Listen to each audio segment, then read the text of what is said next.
Halo teman-teman, welcome back to my channel. Hai, ketemu lagi dengan aku, Fanny Subayang. Udah lama banget aku gak bikin video. Udah banyak yang nanyain, kapan bikin videonya? Ya ampun. Ya semoga hari ini topiknya bisa mengobati rasa kangen teman-teman sama aku. Tapi hari ini bukan aku yang bicara, karena aku ngos-ngosan sekarang, nanti kalian capek dengar aku bicara.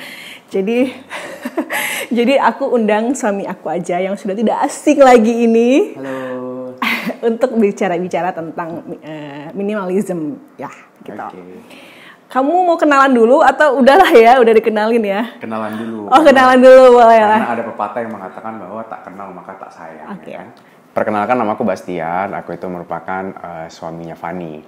Merupakan Bahasamu suaminya baku Fanny. banget. Iya, kita harus baku emang untuk audiens ini ya. Oke.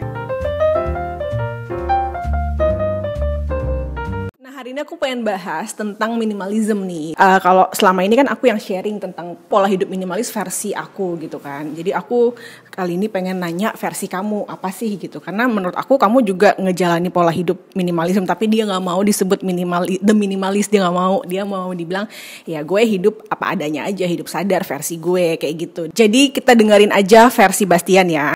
Apa sih arti hidup berkesadaran versi kamu? Ini dalam artian lifestyle-nya ya. Oke, sebelumnya itu sebenarnya aku itu bukan orang yang bercita-cita atau bertujuan dari awal untuk hidup minimalis, karena selama ini kan belajar hidup minimalis dari Fanny. Seperti itu ya. Ini sekarang juga masih belajar, masih dalam proses belajar. Nah, kalau ditanya apa sih hidup berkesadaran ya, berarti kan related to minimalis ya. Hidup berkesadaran itu adalah hidup sesuai dengan kemampuan dan potensinya kita gitu. Nah, kalau kita berbicara tentang kemampuan, kemampuan setiap orang kan berbeda. Kita harus sadar kita mempunyai kemampuan segini, terus kebutuhan kita segini.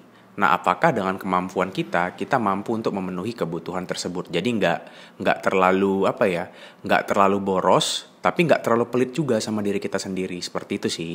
Jadi kan sebenarnya nih waktu itu kita pernah diskusi ya, tujuannya sebenarnya dari seseorang menerapkan pola hidup itu adalah untuk menemukan bahagia versi mereka gitu kan.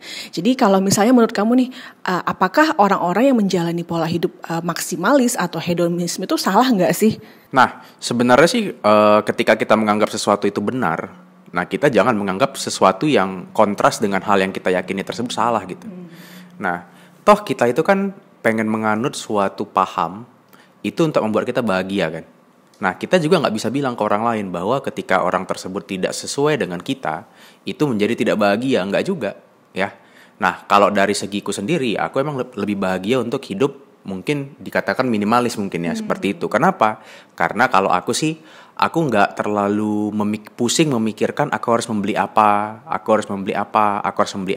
Karena ketika aku pusing memikirkan aku harus membeli apa dan opsinya terlalu banyak, mendingan aku memfokuskan diriku itu untuk membeli barang yang berguna aja.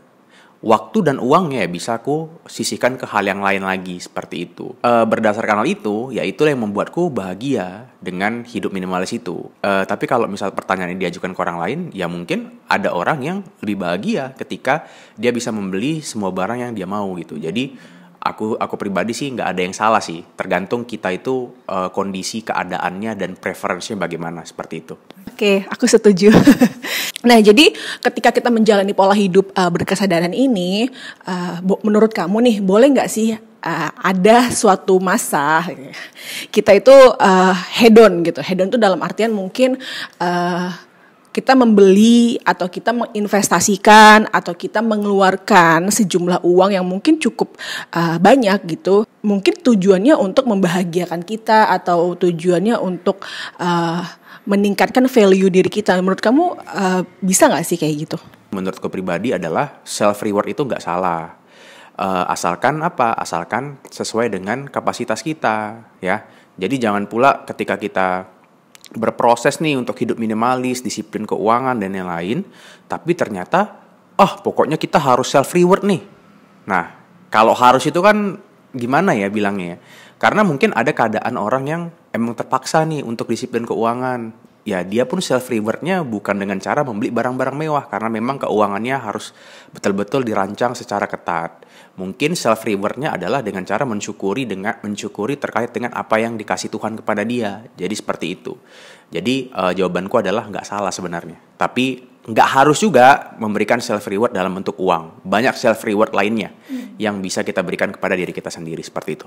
Pernah nggak sih kamu memberikan self reward kepada diri kamu sendiri yang mana itu menurut kamu mengeluarkan cukup banyak uang juga gitu, tapi dalam artian cukup banyak uang ini masih dalam kategori kemampuan kamu gitu? Nah, waktu aku cerita dulu ya. Jadi sebelum aku nikah itu self rewardku adalah aku itu kan kebetulan punya bimbel nih. Nah, jadi pada saat itu juga aku masih bekerja sebagai PNS tuh kan. Jadi sebenarnya waktu kerjaku sebelum nikah adalah dari Senin sampai dengan Senin lagi. Ibaratnya kalau orang lain itu istirahat, ya aku ngajar, kerja, seperti itu. Nah, dulu itu self rewardku ada traveling. Jadi aku punya target, aku pengen kemana-mana aja. Tapi mayoritas sih itu keluar negeri ya, kayak daerah Asia dan ASEAN gitu. Nah, ya udah aku alokasikan dana ke negara-negara itu, karena aku pikir ya udahlah masih muda, belum nikah, aku harus mewujudkan istilahnya, kalaupun tidak semua mimpiku ya sebagian besar mimpiku, seperti itu. Nah, kalau misalnya kita berbicara tentang sekarang, karena udah nikah, otomatis kan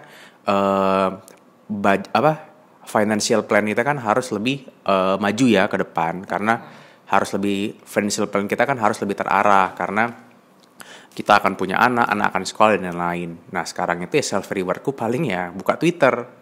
Kebetulan aku suka Liverpool, jadi aku baca-baca berita tentang Liverpool, kayak gitu. Itu aja self rewardku, murah kan, seperti itu. Kemudian kalau misalnya ada uang lebih ya traveling. Kayak kemarin itu kita traveling ke Jepang, ke Nepal, terus ke Thailand, seperti itu. Kalau kita berdua karena emang kita demen traveling, jadi traveling itu cukup memberi banyak pelajaran buat kita juga gitu. Dan itu menurut kita adalah hal yang wajar gitu. Yang penting masih masuk budget, jangan sampai hutang gitu. Menurut kamu apakah karena kita sudah menjalani pola hidup minimalis atau pola hidup berkesadaran, kita jadi cenderung pelit gitu loh. Pelit even sama diri kita sendiri pun kita pelit. Menurut kamu gimana? Jadi ketika kita hidup minimalis ya kita harusnya nggak boleh pelit, karena minimalis itu kan cenderung ke arah yang positif, sedangkan pelit itu kan negatif. Takutnya nanti ketika kita bilang ya kita hidup minimalis, tapi kita pelit kepada orang lain juga, kepada diri sendiri juga, kan kita nggak jadi berkat juga buat orang lain dan juga buat diri kita sendiri, seperti itu. Ini aplikasinya ya, misalnya karena kan selama ini kamu udah lihat aku menjalani pola hidup minimalis, aku sering juga sharing sama teman-teman tentang menjalani pola hidup minimalis. Apa sih yang kamu lihat hal positif dan hal negatifnya dari selama aku menjalani pola hidup minimalis ini gitu? Nah, awal-awalnya waktu nikah itu kayak aku agak ngerasa terganggu sih, agak ngerasa risih ketika Fanny itu untuk membeli satu barang itu seakan-akan pemilih banget gitu loh. Nah, kalau dulu tuh kan aku ya sebagai suami ya mindsetnya nggak mau ribet, ya udahlah pilih-pilih aja gitu, ngapain untuk satu barang aja kayak ribet gitu. Ya kalau misalnya nggak cocok satu ya udah beli aja dua, misalnya kayak gitu kan. Bukan berarti karena aku kaya ya, amin lah aku kaya ya kan. Nah, tapi kulihat benar juga, dia itu memilih barang yang benar-benar dibutuhkan dan juga pastinya yang harganya oke lah ya, bisa dibilang kayak gitu. Di situ juga aku belajar juga bahwa kita harusnya selektif dalam memilih barang. Untuk apa ke depannya? Biar nanti barang-barang di rumah kita tuh nggak bertumpuk juga. Apalagi kan bagi pasangan muda kayak kami kan rumahnya minimalis ya pasti ya, yang ukurannya bisa nyaman buat keluarga kecil. Nah, kalau misalnya terlalu banyak barang kan ibaratnya susah ya. Space-nya kan terbatas. Seperti itu sih aku belajar, dan pastinya lebih hemat sih ketika Fanny bersikap seperti itu. Itu sih yang aku pelajarin. Hal yang menurut kamu kurang baik dari yang selama ini aku terapkan apa sih gitu? Atau saran kamu buat aku apa sih? Nah, aku sih sarannya ya semoga konsisten aja sih melakukannya. Dan satu poin sih, apapun yang kita lakukan ya tujuannya kan biar bahagia ya. Jadi selama hidup minimalis ngebuat kamu bahagia ya lanjutkan aja seperti itu. Oke. Nah, jadi apakah dengan menjalani pola hidup berkesadaran, pola hidup minimalis, apakah bisa mencapai financial freedom? Gimana menurut kamu? Nah, financial freedom itu kan banyak variabelnya ya. Di antaranya itu adalah tingkat penghasilan kita, tingkat pengeluaran kita. Ya mungkin lebih tepatnya adalah hidup minimalis mungkin salah satu variabel yang dibutuhkan untuk dapat mencapai financial freedom. Ya, tapi kita butuh variabel-variabel lainnya juga seperti itu. Nah, bagi teman-teman yang mungkin sampai saat ini belum punya rencana keuangan, ya mending dibuat aja. Jadi, kalau aku pribadi itu buat nih setiap setahun sekali tuh aku harus ngebuat namanya major expenditure. Jadi major expenditure adalah pengeluaran yang gede tapi itu berupa barang modal ya. Maklum aku background akuntansi ya. Maksudnya gimana barang modal ya? Barang yang nantinya ketika kita beli dan kita jual itu akan menghasilkan keuntungan bagi kita. Seperti itu, misalnya rumah, misalnya mau beli tanah, seperti itu. Nah, aku udah punya plan-plan nih. Oh, misalnya tahun ini aku mau beli A, tahun depan aku pengen beli B.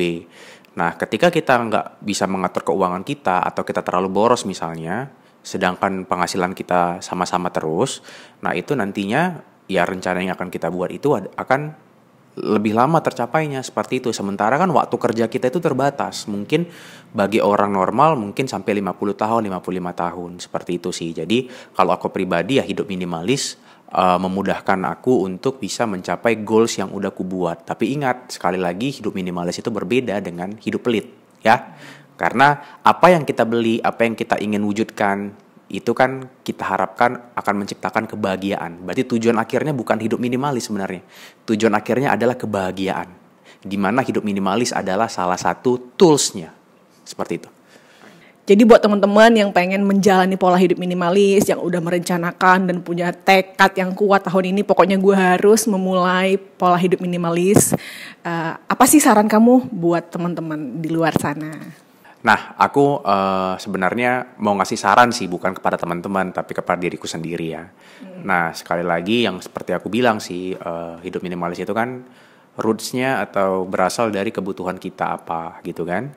Nah, kalau misalnya emang kita punya budget yang tipis-tipis gitu kan, sementara kita punya goals ke depan mau bagaimana, mau menghasilkan apa, seperti itu, ya aku pribadi ingin lebih disiplin aja dalam melakukan hal itu. Contohnya membeli barang ya udah yang butuh-butuh aja. Nah, kelemahanku pribadi kan makan nih sebenarnya. Nah, ya aku pengen lebih terkontrol aja lah, karena kalau misalnya makan banyak juga kan nggak baik untuk kesehatan seperti itu ya, dan nggak baik untuk dompet ya. Nah, terus yang terakhir adalah ya setiap orang itu punya standar yang berbeda-beda ya. Jadi sekali lagi aku bilang jangan samakan antara standar yang satu dengan standar yang lain. Ya, karena yang tadi aku bilang lagi, kebutuhan dan kemampuan orang itu berbeda-beda, tingkat kebahagiaannya berbeda-beda, budaya mereka berbeda-beda. Yeah. Mereka dibesarkan di keluarga yang bagaimana, itu juga mempengaruhi. Jadi kita harus menghargai setiap pendapat yang ada dan mempelajari aja yang baik-baiknya. Nah, berarti meninggalkan yang sebenarnya nggak sesuai dengan kita gitu aja gitu. Jadi jangan memaksakan pendapat orang lain di dalam diri kita sendiri, ya seperti itu. Yang sejauh yang udah kita jalani berdua, pola hidup minimalis ini bisa menjadi jawaban juga buat teman-teman yang pengen banget memiliki pola hidup yang lebih bermakna gitu. Contohnya kayak ya mungkin jadi lebih bahagia dengan apa yang kita punya, dan itu luar biasa sekali rasanya gitu. Oke, itu aja sharingan kita hari ini. Semoga sharingan hari ini bisa mengobati rasa kangen teman-teman, dan juga ada hal baik yang teman-teman bisa ambil dari sharingan ini. Kalau misalnya ada yang kata-kata kita yang salah, tolong jangan dimasukkan ke hati, dibuang jauh-jauh aja. Ambil yang baiknya ya. Jangan lupa komen di bawah apa sih arti hidup berkesadaran untuk teman-teman, atau setelah teman-teman jalani apa sih manfaatnya, biar nanti teman-teman yang memulai hidup minimalis bisa baca-baca juga dan termotivasi gitu. Oke, thanks for watching. God bless you all. Itu masih kaku banget.